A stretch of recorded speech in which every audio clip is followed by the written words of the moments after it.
नमस्ते। मैं अतुल श्रीवास्तव आपका स्वागत करता हूं and this is the second part of third video.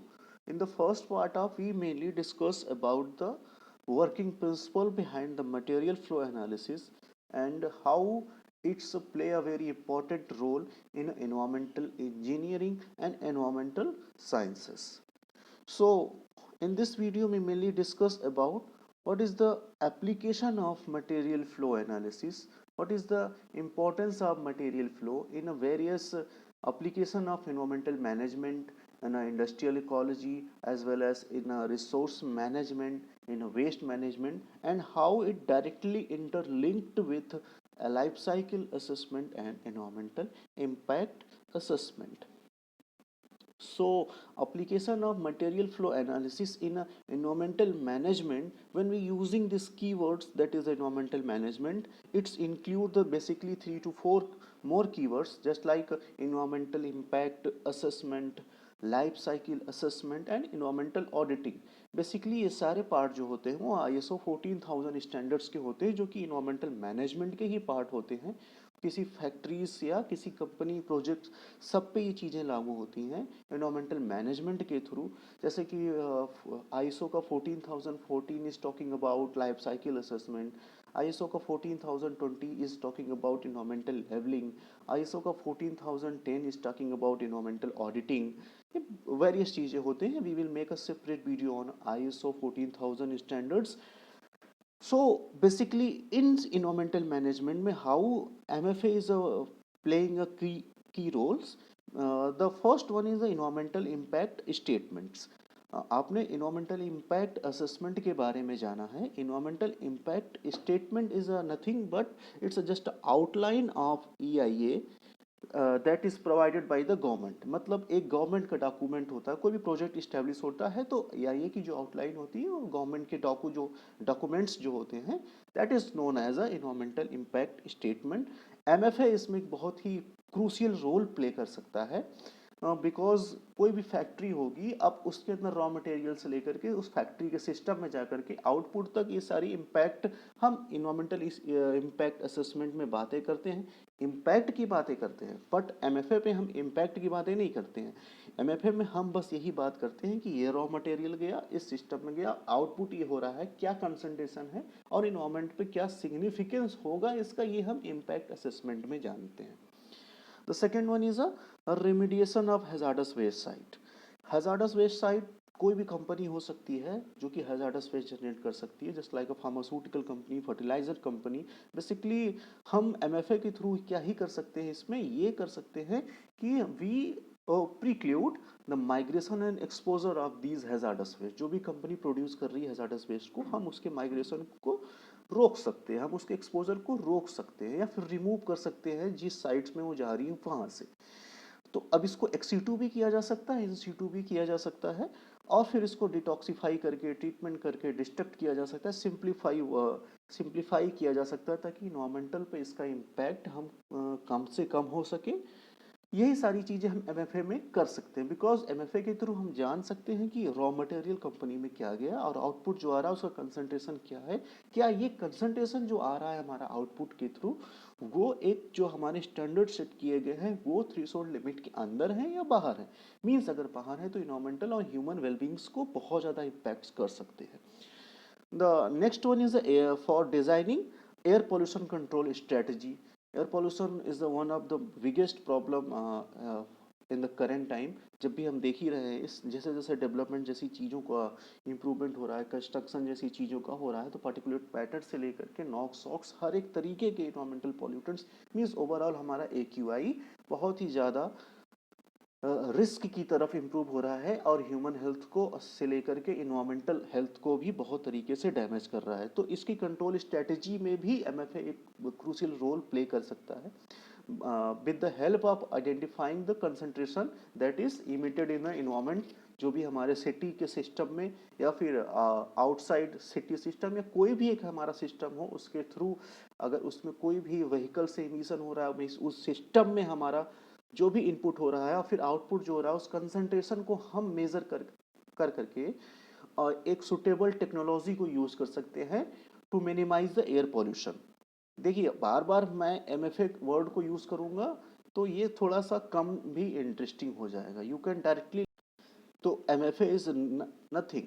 MFA की जब भी हम बात करते हैं तो MFA में बस यही होता है कि उसमें इनपुट क्या गया और उस सिस्टम में इनपुट क्या हो रहा है और उसका आउटपुट क्या हो रहा है, बस और कुछ भी चीज़ें नहीं होती। तो जब भी हम इन चीज़ों की बातें करेंगे तो बस इन्हीं तीन चीज़ों को ध्यान में रखना है आपको। इनपुट जो भी हमारा रॉ मटेरियल हो रहा है वो सिस्टम में गया, या वो रॉ मटेरियल कुछ भी हो सकता है, चाहे वो व्हीकल से इमिट होने वाला आपका गैसियस प्रोडक्ट भी हो सकता है, वो सिस्टम में गया, फिर सिस्टम में स्टॉक के थ्रू क्या ही रह गया और आउटपुट में हमारा जो कंसंट्रेशन आया वो।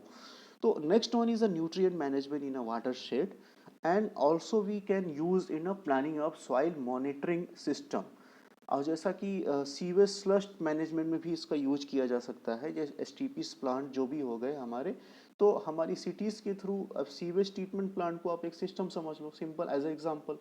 फिर उसके अंदर जो है हमारा जो सीवेज सिटी के थ्रू यानी म्यूनसिपल कॉरपोरेशन के थ्रू या म्यूनसिपल के थ्रू जो भी आ रहा है हम उसको ट्रीट करने के लिए, तो एक सबके स्टैंडर्ड होते हैं कि हाँ BOD for the irrigation 30 milligram पर लीटर होना चाहिए। After the treatment we have to measure that कि क्या ये हम उस लेवल पर रीच कर पाए हैं कि नहीं। तो ये एक किसके थ्रू पॉसिबल है, MFA एनालिसिस के थ्रू ही पॉसिबल है। Mass balance equation is the main fundamental basic of the material flow analysis. Mass balance equation के थ्रू ही हम इन सारी चीज़ों को आइडेंटिफाई कर सकते हैं। तो ऑब्वियस सी बात है material flow analysis play a very crucial role in a soil monitoring system also. कोई भी फील्ड ले लो आप, उसको सिस्टम मान लो, कोई भी फार्मर होगा उसमें आपका nitrogen, phosphorus, potassium, zinc, potash, बहुत सारी चीज़ें, मैक्रो एंड माइक्रो एलिमेंट्स कुछ भी वो इंक्लूड कर रहा हो, but without testing the soil quality and fertility, वो अगर बहुत सारी चीज़ें उसमें डाल रहा है जो कि उसकी ज़रूरत भी नहीं है, तो it's also play a very important role with the help of MFA। तो MFA ही आउटपुट के थ्रू बता सकता है कि हाँ इसमें ये चीज़ें की पॉसिबिलिटी नीड है, यू कैन ऐड दिस ना। जबकि नाइट्रोजन अगर आपके फील्ड में या सॉइल में सफिशियंट अमाउंट में है, there is no need to extra addition of nitrogen. So MFA is a play a very crucial role in environmental management. As an example, हम ये भी समझ सकते हैं कि कोई भी पॉल्यूटेंट हो सकता है, जैसे कि थर्मल पावर प्लांट से हो सकता है, किसी रीजन के थ्रू हो सकता है, तो मिटिगेशन स्ट्रेटेजी हम प्रिपेयर कर सकते हैं इनके द्वारा होने वाले पॉल्यूशन से इन्वायरमेंट में using material flow analysis. The next one is the application of material flow analysis in a industrial ecology. When we mainly discuss this word, that is industrial ecology.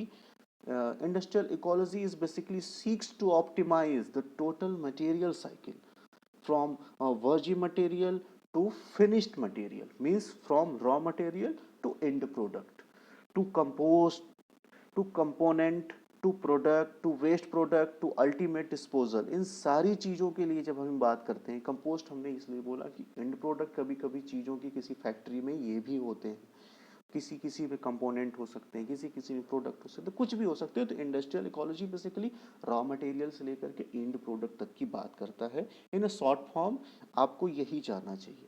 So in industrial ecology में MFA बहुत use होता है, बहुत ही ज़्यादा use होता है। जब भी आप इंडस्ट्रियल इकोलॉजी को डिस्कस करोगे तो without discussing and without knowing the principle of material flow analysis and mass balance analysis, you can't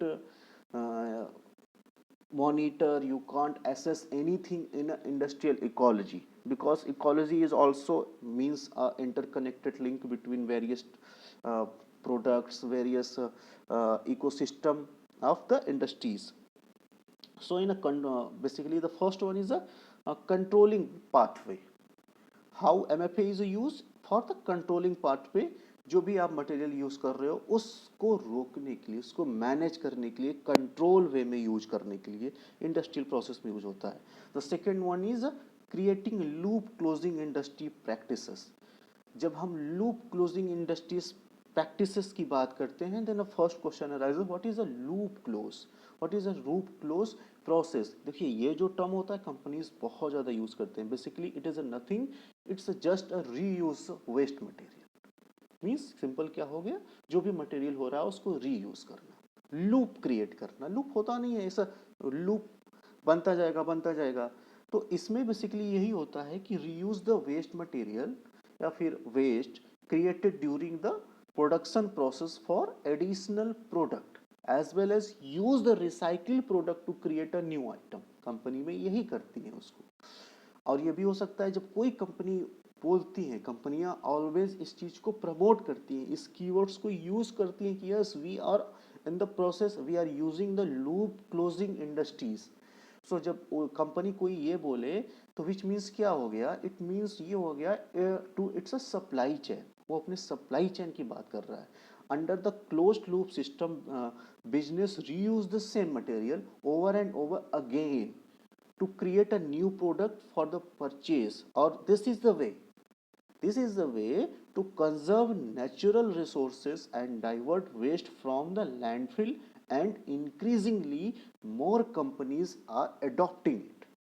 यही सबसे बेहतरीन तरीका होता है। तो एमएफए देखिए इसमें कितना बेहतरीन तरीके से रोल प्ले कर रहा है। The third one is a dematerialise industrial output. अब इसमें बेसिकली क्या होता है, इसमें कुछ नहीं है, या तो एब्सोल्यूट तरीके से या फिर रिलेटिव तरीके से या फिर फ्रैक्शनल तरीके से, जो भी हम एक पार्ट मान ले। एब्सोल्यूट भी हो सकता है, रिलेटिव भी हो सकता है, फ्रैक्शन भी हो सकता है। इन सब की कीवर्ड्स को लेते हुए क्वांटिटी ऑफ वेस्ट जनरेशन को रिड्यूस करना, बस नथिंग। ये भी होता है कि जब भी हम प्रोडक्शन की बात कर रहे हो, material used to reduce the quantity of material, the quantity of waste generated कहाँ पे, in the production of unit और economic output। तो इंडस्ट्रीज बेसिकली यही करती हैं, रिड्यूस करना, चाहे वो एब्सोल्यूट वे में या फिर रिलेटिव वे में। फिर क्या हो सकता है इसमें, systemizing the pattern of energy uses. Energy use बहुत क्रूशियल रोल प्ले करता है। एमएफए के थ्रू हम इसको भी एक सिस्टमाइजिंग वे में ले सकते हैं। ऐसा नहीं कि एनर्जी ऑब्वियस सी बात है कहीं वेस्ट हो, because energy is a very very very very important for the industries, और किसी भी कंट्रीज के डेवलपमेंट में एनर्जी का बहुत ही बड़ा रोल प्ले होता है। And the last one is a balancing industrial input. अब कुछ भी चीजें होंगी इंडस्ट्री में, जो भी इनपुट आ रहा हो, जो भी आउटपुट आ रहा हो, एमएफए बेसिकली करता ही यही है, एक बैलेंस प्रोवाइड करता है, एक क्वांटिफाई कर देता है वैल्यूज को, चीज़ों को, जिससे हम ये समझ सकते हैं yes this is the balance way. अगर हम स्टॉक में ज़्यादा रह जा रहा हो, आउटपुट में कितना जा रहा है, स्टॉक में कितना रह जा रहा है, हमने इनपुट कितना दिया, इन सारी चीज़ों को वो बैलेंस करता है। Means balancing industrial input and output to the natural ecosystem capacity, जो भी हो सकती है उसकी carrying capacity on the basis of that, ये उसको बैलेंस करता है मटेरियल फ्लो एनालिसिस। अब आप मटेरियल फ्लो एनालिसिस के वर्किंग प्रिंसिपल को जानो, फिर इसके साथ कोरिलेट कर लो। बाकी मैंने एक सिंपली वे में एक्सप्लेन किया है आपको। The next one is a application of material flow analysis in a resource and waste management. अब रिसोर्स एंड वेस्ट मैनेजमेंट, जब भी हम रिसोर्स की बात करते हैं, there is a two types of resources. The first one is a natural resources and the second one is a anthro resources, means human resources। In a natural resources basically that is a mineral, water, air, soil, informations भी हो सकती हैं of land, biomass including कुछ भी हो गया plant, animal and humans। Anthro में आपके एंथ्रोस्फीयर में आपके मटेरियल हो गई, एनर्जीज हो गई, एनर्जी की इंफॉर्मेशन हो गई, कल्चर हेरिटेज हो गए, knowledge in science and technology, art, way of life, मतलब कुछ भी हो सकता है इन सारी चीज़ें। तो एमएफए इज बहुत ही ज़्यादा हेल्पफुल होता है इन चीज़ों को एनालाइज करने में, इन चीज़ों को आइडेंटिफाई करने में और इन चीज़ों को मैनेज करने में। मटेरियल फ्लो एनालिसिस बहुत ही ज़्यादा यूज़ होता है और अप्लाई किया जा सकता है, बिकॉज इज़ वेरी सिंपल। देखिए बहुत सारी टेक्निक्स होती हैं, बहुत बड़े बड़े मॉडल होते हैं जो कि इन सारी चीज़ों को और अच्छे तरीके से बता सकते हैं। बट अगर आपको किसी चीज़ को एडिशन करना हो जो कि 2+2=4 बता दे रहा हो, तो उसको कॉम्प्लेक्स इक्वेशन बना करके वही आंसर 4 लेके आने में क्या ही मतलब है। अगर मटेरियल फ्लो एनालिसिस आपको ये समझा ही दे रहा है कि हाँ, और जो कि एक बेहतरीन और एक्यूरेट रिजल्ट दे रहा है आपको, तो MFA is a good tool, obvious सी बात है।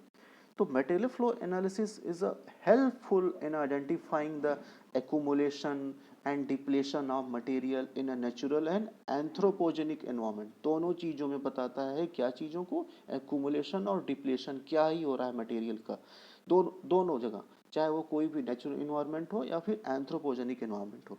Without it is not possible to identify shift of material flow stock from natural to anthropogenic resources या फिर एंथ्रोपोजेनिक सिस्टम, कुछ भी कह सकते हैं। तो हम बिना इसके हम ये जान ही नहीं सकते कि मटेरियल फ्लो जो डिग्रेड हो रहा है, एक्यूमुलेट हो रहा है, वो एक सिस्टम से मीन्स नेचुरल सिस्टम से ह्यूमन इकोसिस्टम में किस तरीके से आ रहा है या एंथ्रोस्फीयर में किस तरीके से आ रहा है। तो हम उसको जान सकते हैं using MFA as a input system and output method के थ्रू। सिंपल। अब इसमें जो आपके सामने दिख रहा है कि analysing, planning and allocation, exploitation and upgrading of resources. तो ऑब्वियस सी बात है, हम इसमें यही जान सकते हैं कि कुछ भी जो हम नेचुरल रिसोर्सेज को एक्सप्लॉइट कर रहे हैं उसको मिनिमाइज कर सके। जैसे कि इलेक्ट्रिकल व्हीकल का यूज़ आजकल बहुत ज़्यादा यूज़ होने वाला है, बिकॉज आप देख ही सकते हैं कि यूक्रेन और रशिया का वार किस तरीके से एनर्जी क्राइसिस को लेकर के आ रहा है और रशिया के ऊपर कितने सैंक्शन लगे हैं। But India is a independent stand, because हमारी foreign policy is very good and we are working with, हम अपने सिटीजन्स की गुडशिप के लिए ही, गुडविल के लिए ही काम करते हैं। और हमने जो भी हमें रशिया एक लो प्राइस पे या कुछ प्रॉफिट के साथ हमें ऑयल या क्रूड ऑयल सेल करने की कोशिश कर रहा है, तो हम उसे ले रहे हैं, भले ही उसके ऊपर वर्ल्ड ने कुछ भी लगाया हो, बिकॉज हमारी foreign policy is just for maintaining our reputation, our independent stand at the global level. हम अपने सिटीजनशिप की गुडविल के लिए ही काम करते हैं। तो हमारा मतलब है हमारी गवर्नमेंट। तो फिर क्या होता है इसमें, और भी बहुत सारी इसके एप्लीकेशन हो गए, जैसे कि modelling elemental composition of waste. अब जो भी वेस्ट जनरेट हो रहा है, अगर हम उसके एलिमेंटल कंपोजिशन को जान लेंगे कि हाँ ये वेस्ट जनरेट हो रहा है और इसमें ये एलिमेंट्स पाए जा रहे हैं, तो इसके थ्रू हम ये आइडेंटिफाई कर सकते हैं कि ओके, अगर ये एलिमेंट्स पाए जा रहे हैं तो हम इसके लिए ये ट्रीटमेंट टेक्नोलॉजी यूज़ कर सकते हैं। बिकॉज अगर हमारे पास हैवी मेटल्स ज़्यादा हैं या फिर कोई भी वेस्ट जनरेट हो रहा है, आप कोई भी एग्जांपल ले लो, जैसे कि हाँ ऑर्गेनिक वेस्ट ज़्यादा जनरेट हो रहा है और इनर्ट वेस्ट कम हो रहा है, तो हम अगर ऑर्गेनिक वेस्ट का फ्रैक्शन ही ज़्यादा है अप्रॉक्स 70 to 80% और हम इंसिनरेशन प्लांट लगा लें, तो क्या हमें एनर्जी मिलेगी? नहीं मिलेगी। क्या इंसिनरेशन प्लांट सक्सेस होगा? नहीं होगा। तो अगर हम ये फ्रैक्शन या एलिमेंट्स को आइडेंटिफाई कर लें तो उसके अकॉर्डिंग हम एक सुटेबल ट्रीटमेंट प्लांट इस्टेब्लिश कर सकते हैं। The third one is evaluating material management performance in a recycling treatment facility। हम evaluate कर सकते हैं जो भी हमारी ट्रीटमेंट फैसिलिटी वर्किंग प्रिंसिपल में काम कर रही हो, जैसे STP का हमने एग्जांपल दिया था, जो हमारी ट्रीटमेंट फैसिलिटी हो गई होगी या फिर वेस्ट से रिलेटेड जो ट्रीटमेंट फैसिलिटी हो गई, चाहे वो इंसिनरेशन हो, चाहे वो पैरोलिसिस हो, चाहे वो गैसिफिकेशन हो, चाहे वो प्लाज्मा आर गैसिफिकेशन हो, कुछ भी हो सकता हो, या फिर कंपोस्टिंग मेथड के थ्रू कर रहे हो, हम कुछ भी कर रहे हो, तो हम ये आइडेंटिफाई कर सकते हैं कि हाँ ये ट्रीटमेंट फैसिलिटी जो हमारे स्टैंडर्ड सेट किए गए हैं, जब चीज़ें ट्रीट होकर के आ रही हैं तो वो विद इन स्टैंडर्ड्स हैं, थ्रेशोल्ड लिमिट के अंदर हैं। मींस जब चीज़ें ट्रीट हो रही हैं तो हाँ ये ट्रीटमेंट प्लांट पूरी तरीके से अच्छे तरीके से वर्क कर रहा है, वाकई में चीज़ों को ट्रीट कर रहा है। ट्रीट करने का मतलब है कि चीज़ों को, जो उसमें चीज़ें ज़्यादा हो या खामियां हो उसको हटा देना, मीन्स जो चीज़ें एक्स्ट्रा हो उसको कम कर देना। किस की बेसिस पे कर देना? जो कि स्टैंडर्ड्स हमारी एनवायरमेंटल एजेंसीज, मिनिस्ट्रीज के द्वारा प्रोवाइड किए गए हो, हाँ इतना ही होना चाहिए स्टैंडर्ड्स, तो उस स्टैंडर्ड के विद इन कर देना, यही ट्रीटमेंट टेक्नोलॉजी का main and important and principle होना चाहिए और होता ही है। तो MFA के थ्रू हम इसको आइडेंटिफाई कर सकते हैं, बिकॉज इनपुट गया STP में यानी सीवेज गया, सिस्टम ने ट्रीट किया, मींस कौन ट्रीट किया? सीवेज ट्रीटमेंट प्लांट में प्राइमरी सेकेंडरी टर्सरी ट्रीटमेंट्स के प्रोसेस से होके गया। जब आउटपुट के तौर पे आया, हमने देखा कि अच्छा ये कंसंट्रेशन स्टार्टिंग में इतना था, आउटपुट आया तो इतना हो गया, ओके। जो आउटपुट आया है उसका concentration with in a threshold limit concentration है, ओके, मींस ट्रीटमेंट प्लांट अच्छे तरीके से वर्क कर रहा है, हम उस इस बेसिस पे उसको इवेल्युएट कर लिए। ठीक।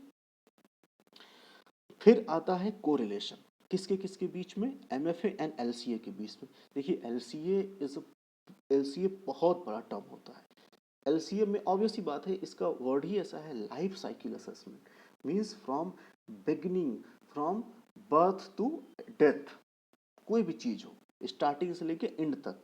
हमने इस तरीके से एग्जांपल दिया उसका कि कोई भी रॉ मटेरियल हो, वहाँ से लेके कंपनी में मैन्युफैक्चरिंग होने तक से लेके कंज्यूमर यूज होने तक से लेके उसको वेस्ट में कन्वर्ट होने तक की स्टडी, मतलब एक रॉ से वेस्ट तक होने तक की जो भी होगी एंड ऑफ द प्रोडक्ट, वहां तक की जो जर्नी होती है जब हम एनालाइज करते हैं, that is a part of LCA. तो एलसीए में पूरी तरीके से बहुत सारे सब्सटेंसेस पॉसिबल हैं, but in material flow analysis में हम एक लिमिटेड पार्ट को लेके चलते हैं। अगर हम सिर्फ और सिर्फ कंपनी की पार्ट को लेके चलेंगे तो हम स्टार्ट करेंगे कि हाँ कंपनी ये चीज़ प्रोड्यूस कर रही है, मैन्युफैक्चर कर रही है, तो इसमें ये रॉ मटेरियल आया, ये कंपनी में गया, ये आउटपुट मिला, ये हमारा एक सिस्टम हो जाएगा। अगर हम उसके और भी वेरियस एप्लीकेशन की बात करेंगे जैसे आउटपुट के बाद, तो वही आउटपुट कहाँ पे गया, सिटी में गया, तो हम वहाँ से स्टार्ट करेंगे। अच्छा, सिटी अब कंपनी का जो आउटपुट हुआ वो एज अ इनपुट हो गया, किसके लिए, सिटी या कंज्यूमर के लिए। फिर वहाँ से वो सिटी में गया, सिटी में कंज्यूमर ने यूज़ किया, फिर सिटी के बाहर जब वो निकला तो आउटपुट हो गया। उसका इनपुट मीन्स उस कंपनी का इनपुट जो हुआ वो सिटी के लिए इनपुट हो गया, उस सिस्टम के लिए इनपुट हो गया, सिंपल सी भाषा में। जो कि कंपनी से निकलने वाला आउटपुट हुआ, जो कि प्रोडक्ट बना, वो किसी दूसरे सिस्टम के लिए इनपुट हो गया, और फिर उसके बाद वो आउटपुट हुआ और उस सिस्टम का भी आउटपुट किसी दूसरे सिस्टम के लिए इनपुट हो गया। तो हम ऐसे फ्रेगमेंट वाइज उसको डिसाइड कर सकते हैं, डिस्कस करते हैं। हमने इसके पहले वीडियो में भी इसको बताया है कि किसी भी एक सिस्टम का आउटपुट दूसरे सिस्टम के लिए इनपुट कवर कर सकता है। मटेरियल फ्लो एनालिसिस की यही खूबसूरती है, सिंपली वे में छोटे छोटे पार्ट्स में डिवाइड कर देना, आप उन्हीं वे को स्टडी कर लो, वेरियस सिस्टम्स को, और उसी के बेसिस पे आप एक डिसीजन मेकिंग टूल स्टैब्लिश कर सकते हो, या फिर पॉलिसी मेकिंग में भी रोल प्ले कर सकता है। तो एलसीए में ये होता है कि हम पूरी कंप्लीटनेस की बात करते हैं, जबकि हम एमएफए में उसके थोड़े थोड़े पार्ट्स को लेकर के एक कुछ लिमिटेड नंबर्स ऑफ सब्सटेंसेस होते हैं, उनको लेकर के बात करते हैं सिंपली वे में। तो एमएफए फिर क्या हो सकता है कि ये भी एक इस्टेब्लिशमेंट हो सकता है कि हाँ ये एलसीए के लिए एक बेस प्रोवाइड कर रहा हो, एक इन्वेंट्री हो, इस्टेब्लिश कर रहा हो। अच्छा, यहाँ से कंपनी के अंदर गया तो ये रॉ मटेरियल आया, ये इनपुट का काम कर रहा, ओके। तो एलसीए इसको समझ सकता है कि ओके ये एक बेसिक चीज़ें हैं, मीन्स किसी भी जैसे कि फाउंडेशन चीज़ हो गई, तो उसके लिए एमएफए एक बेंचमार्क का काम कर सकता है, बेंचमार्क नहीं कर सकते उसको, एक बेस मार्क का काम कर सकता है। तो एमएफए बहुत ही बेहतरीन रोल प्ले कर सकता है एज अ बेस मार्क, या फिर एज अ फाउंडेशन, या फिर as a inventory for life cycle assessment. अब कुछ एग्जाम्पल के थ्रू भी देखा जा सकता है, जैसे कि हम जब भी ट्रांसपोर्टेशन की बात कर रहे हो, ट्रांसपोर्टेशन प्रोजेक्ट, कोई भी ट्रांसपोर्टेशन प्रोजेक्ट हो गया, उसकी लाइफ साइकिल असेसमेंट कर रहे हो, तो हम उसमें उस ट्रांसपोर्टेशन सिस्टम में वेरियस चीज़ों के बारे में बात करेंगे कि कितनी कितनी तरीके की गाड़ियाँ जा रही हैं, उनका प्रोडक्शन कहाँ से हुआ, परचेजिंग कहाँ से हुई, फिर रोड पे आई, फिर टोल टैक्स से लेकर के लेबर एम्प्लॉय से लेकर के हर एक चीज़ का कंप्लीटनेस होती है उसमें। फिर कहाँ से कहाँ तक जाना है, कैसा जाना है, इन सारी चीज़ों की हर एक चीज़ का जो कंबाइंड फॉर्म होता है वो ट्रांसपोर्टेशन प्रोजेक्ट का पार्ट हो जाता है।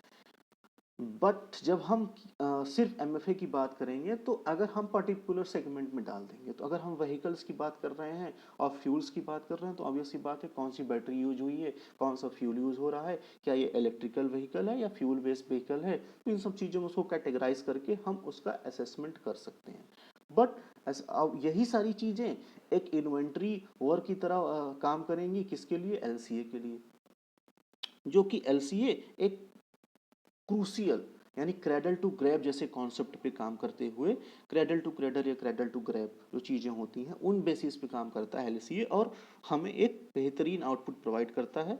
और इसी एलसीए के लिए एमएफए एक इन्वेंट्री इस्टेब्लिशमेंट प्रोवाइड कर सकता है। अब ये देख लो एक तरीके से, जैसे कि मैं इसमें ही बता रहा हूँ कि अब जो भी देखो आप इनपुट, ये सारी चीज़ें इनपुट हैं, तो ये सारे इनपुट जब हम बात करें, सिर्फ देखो इनपुट हुआ रॉ मटेरियल और वेस्ट हो गया, तो ये एक एमएफए का पार्ट हो गया।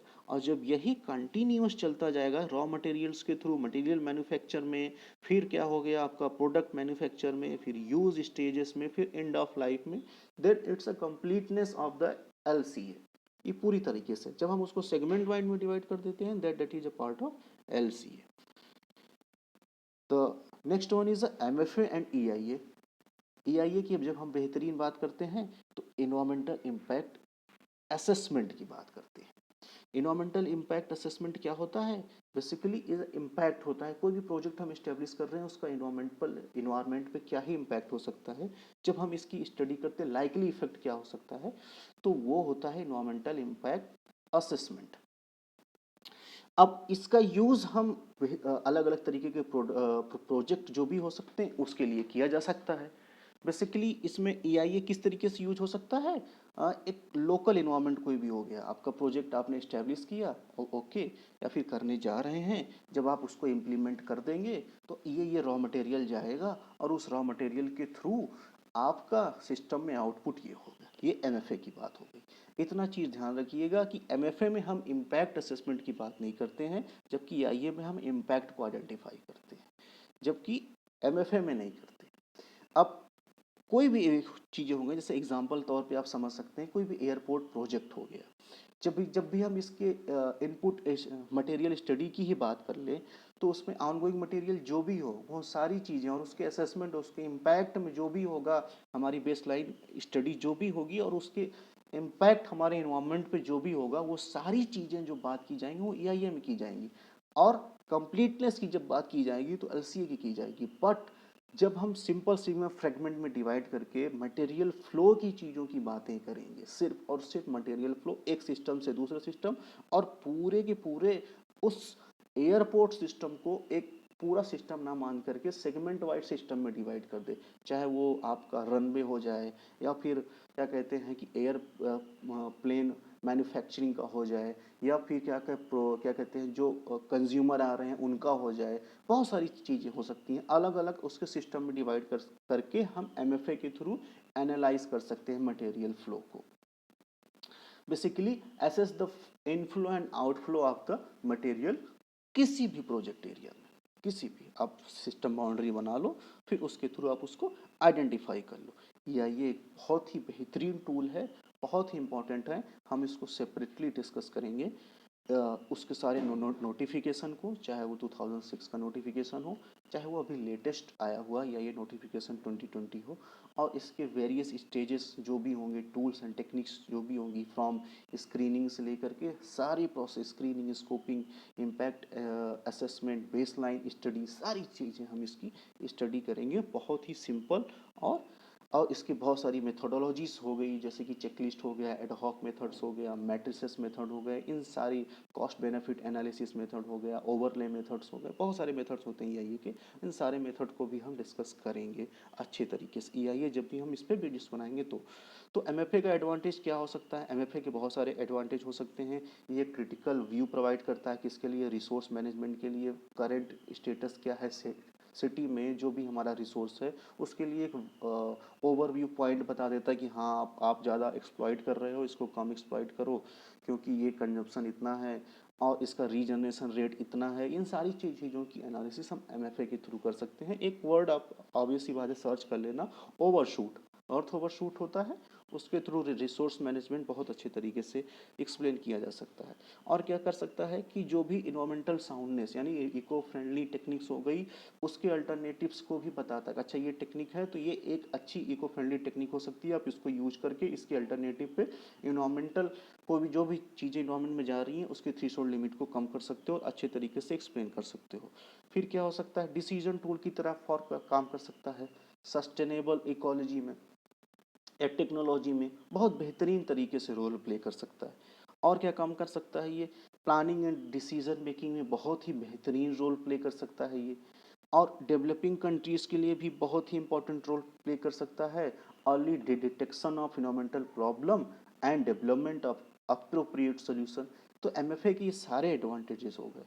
कंक्लूजन पार्ट में हम बस यही कह सकते हैं कि MFA एक बेहतरीन टूल है जो कि various type of material flow को आइडेंटिफाई करता है, चाहे वो इंडस्ट्रीज़ हो, चाहे वो कोई सिटी हो, आप पूरे अर्थ को भी सिस्टम मान लो, उसके अंदर आने वाले वेरियस, चाहे वो एटमॉस्फेयर को ले लो, चाहे बायोस्फीयर को ले लो, चाहे हाइड्रोस्फीयर को ले लो, बस आपको कुछ नहीं करना है, एक सिस्टम बॉडी डिफाइन करनी है, जो भी इनपुट जो भी चीज़ें मटेरियल को आपको बेसिकली एसेस करना है।